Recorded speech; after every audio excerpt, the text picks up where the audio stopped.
L'attitude de nos compatriotes a été citoyenne et remarquable. Cette attitude nous a permis justement d'avoir ces statistiques qui sont satisfaisantes.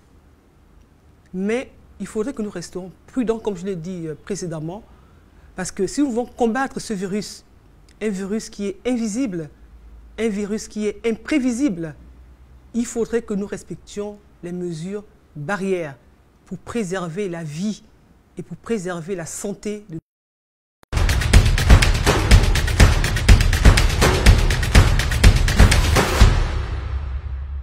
Madame, Messieurs, bienvenue. À riposte contre la Covid-19, le Gabon est engagé depuis l'apparition de l'épidémie en mars dernier avec une riposte qui a connu certains réajustements au cours des mois. Pour en parler avec moi, Madame Rose Christia Dossou-Karaponda a accepté de nous recevoir. Madame le Premier ministre, merci d'être avec nous.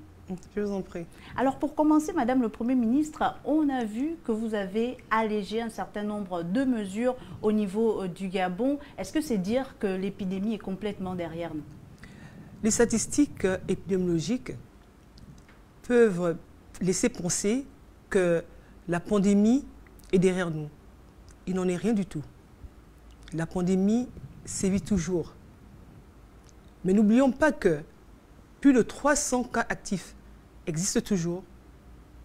Tous les prélèvements qui sont effectués quotidiennement nous relèvent que les taux de positivité existent, même si ces taux sont très faibles. Ils avoisinent les 0,3%. Nous devons rester prudents. Nous devons rester vigilants si nous ne voulons pas connaître justement la résurgence de la pandémie comme nous le constatons à travers le monde.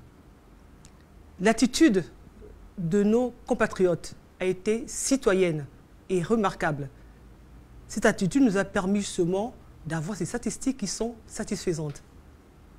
Mais il faudrait que nous restions prudents, comme je l'ai dit précédemment, parce que si nous voulons combattre ce virus, un virus qui est invisible, un virus qui est imprévisible, il faudrait que nous respections les mesures barrières pour préserver la vie et pour préserver la santé de nos compatriotes. Madame le Premier ministre, vous l'avez signifié, on le remarque en France, en Espagne et même un peu partout en Europe, il y a résurgence de cette épidémie à coronavirus. Est-ce que ce n'était pas risqué de prendre ces mesures d'allègement? Sur les très hautes instructions du chef de l'État, Ali Bongo Ondimba, nous avons fait le choix de pouvoir prendre des mesures qui sont des mesures difficiles, des mesures radicales, mais des mesures qui s'avèrent aujourd'hui salutaires. Donc, il est important que ces mesures perdurent, que le respect de ces mesures perdure. Notre pays aujourd'hui est cité en exemple de par la qualité de sa riposte. Des mesures premières ont été prises. Précédemment, le gouvernement a eu à prendre des mesures également. Donc, dans ce sens, il est important que, vu la satisfaction en matière épidémiologique, que le taux de positivité était relativement en baisse, il était pour l'État, pour le gouvernement, d'alléger certaines mesures qu'on a annoncées, telles que la réouverture des restaurants, qui va être effective ce soir, cette journée, la réouverture des cultes, mais avec des strictes mesures qui seront respectées et un protocole sanitaire qui sera respecté par les responsables, justement, non seulement les responsables religieux, mais également les responsables des restaurants qui seront ouverts à cet effet-là. Et justement, en parlant de la réouverture de ces lieux publics-là, donc des lieux de culte et même des restaurants, comment vont fonctionner les brigades sanitaires annoncées par le ministre de la Santé?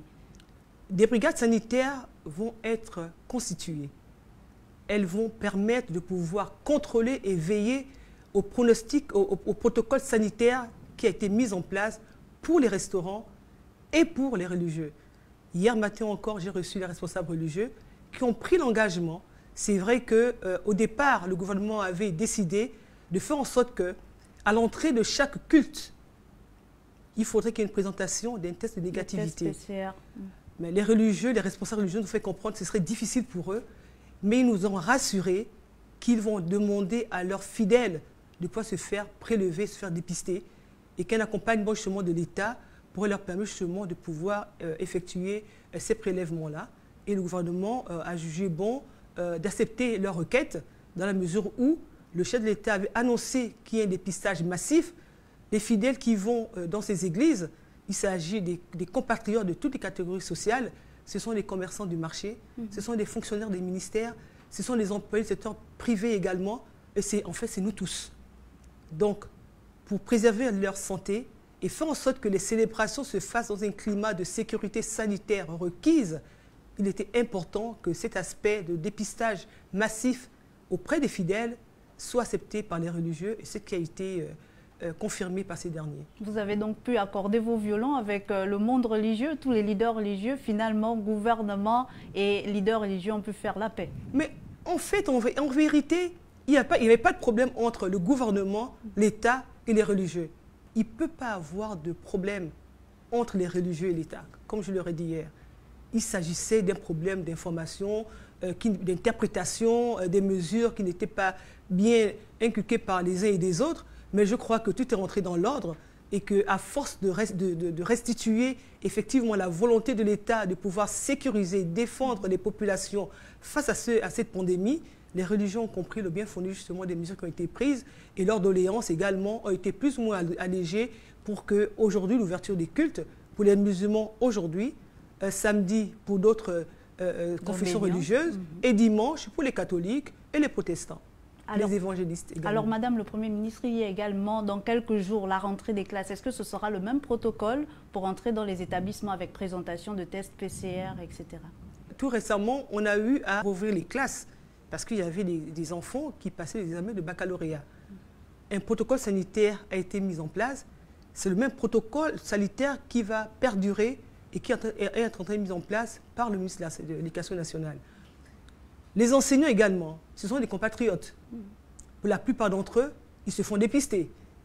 Mais nous avons demandé au ministre de l'Éducation nationale de discuter avec les parents d'élèves, les associations des parents d'élèves, discuter avec les responsables justement des établissements scolaires, de discuter avec les enseignants pour qu'eux également, un dépistage massif soit effectué en fonction d'une plage horaire qui sera mise en place selon leur temps libre, afin qu'ils le fassent, et cela pour le bien des enfants, pour le bien des enseignants et pour le bien de toute la communauté estudiantine. Madame le Premier ministre, on a assisté vendredi 23 octobre dernier à une descente des forces de défense et de sécurité pour vérifier le respect des nouvelles mesures. Doit-on s'attendre à la multiplication de ce type d'opération? Le rôle des personnels de forces de défense et de sécurité est de veiller et de contrôler au respect strict des mesures barrières. Nous allons multiplier ces opérations qui pourront être des opérations inopinées, des contrôles inopinés, parce que le respect scrupuleux des mesures barrières est essentiel pour que nous puissions lutter contre cette pandémie. La seule arme que nous disposons aujourd'hui, c'est le respect des mesures barrières. Se laver les mains, porter un masque, respecter la distanciation physique, tousser sur son coude, sont des gestes vitaux pour lesquels le gouvernement attache une importance très particulière parce que le chef de l'État lui-même tient à la santé de ses compatriotes. Des amendes seront prévues et sont prévues et des sanctions seront données à ceux des contrevenants qui ne pourront pas respecter ces mesures barrières-là.